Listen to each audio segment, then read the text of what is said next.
El Señor esté con ustedes. y con tu espíritu. Lectura del Santo Evangelio según San Juan. Gloria a Gloria a ti, ti, Señor. Señor Jesús. En aquel tiempo Jesús dijo a Nicodemo, no te extrañes de que te haya dicho, tienen que renacer de lo alto. El viento sopla donde quiere y oye su ruido, pero no sabes de dónde viene ni a dónde va.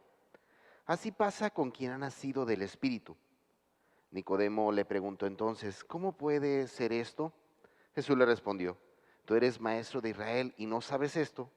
Yo te aseguro que nosotros hablamos de lo que sabemos y damos testimonio de lo que hemos visto, pero ustedes no aceptan nuestro testimonio. Si no creen cuando les hablo de las cosas de la tierra, ¿cómo creerán si les hablo de las celestiales? Nadie ha subido al cielo sino el Hijo del Hombre, que bajó del cielo y está en el cielo.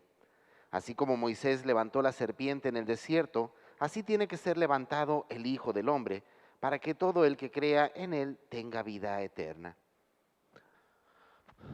Bueno, hermanos, continuamos nuestro caminar.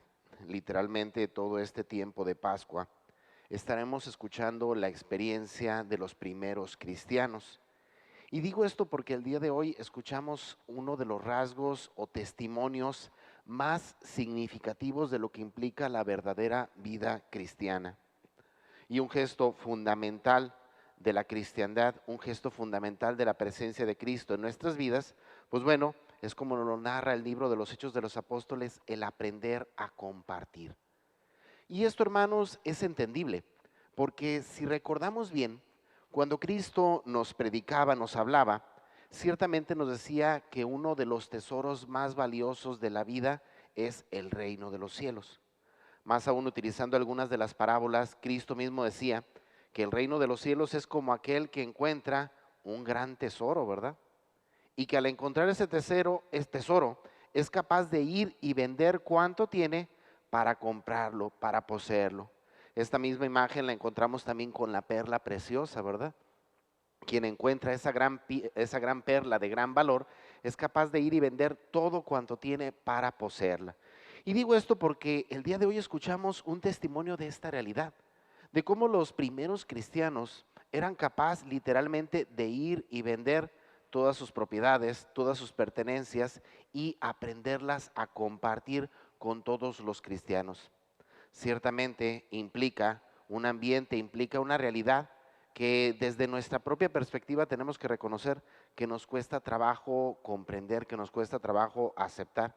Muchos de nosotros, el de repente desprendernos de nuestras posesiones, de nuestras riquezas, pues como que no pasa por nuestra mente, ¿no? Muchas veces como que lo creemos que esto era de otra época, ¿verdad? O era de otros ambientes. La realidad actual, pues ciertamente nos exige cosas completamente diferentes. Sin embargo, hermanos, no es así. El problema aquí podríamos encontrarlo precisamente desde la perspectiva de la realidad y el Evangelio. ¿Y a qué me refiero? Bueno, a que a veces hablamos de realidades completamente diferentes. Escuchamos cómo el día de hoy Jesús tiene este careo con este gran maestro de la ley, que literalmente pareciera ser que Jesús está hablando de una cosa y él está hablando completamente de otra. ¿Por qué?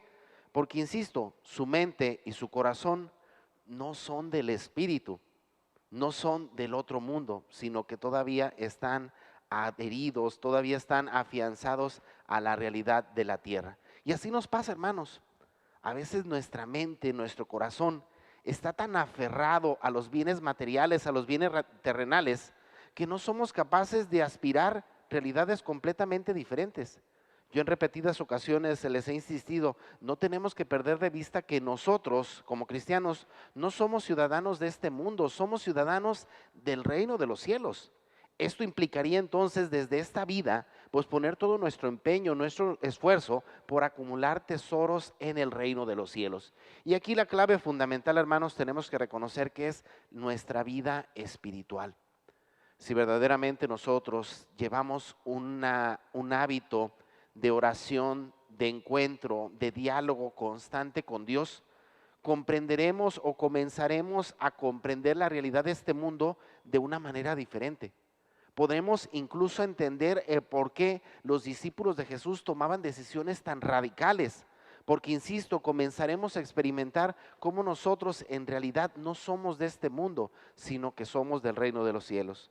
Sin embargo, si nos cuesta mucho trabajo todavía aceptar esta realidad, si nos cuesta mucho trabajo comenzar a interpretar nuestra vida desde esta perspectiva, implica que estamos muy adheridos todavía a los bienes, a las realidades materiales. Por ello, hermanos, insisto, para nosotros que estamos celebrando la Pascua del Señor, para nosotros que estamos celebrando la resurrección, para nosotros que tenemos toda nuestra esperanza no en este mundo, sino en el reino de los cielos, pues pidamos a Dios que nos ayude a acrecentar nuestra vida espiritual por medio del diálogo, por medio de la oración, por medio del encuentro constante con Dios, por medio de la presencia de la Eucaristía, por medio de la lectura de la palabra de Dios, para que nos lleve a comenzar a hablar un nuevo lenguaje, pero sobre todo para comenzar a entender las palabras del Espíritu del Señor.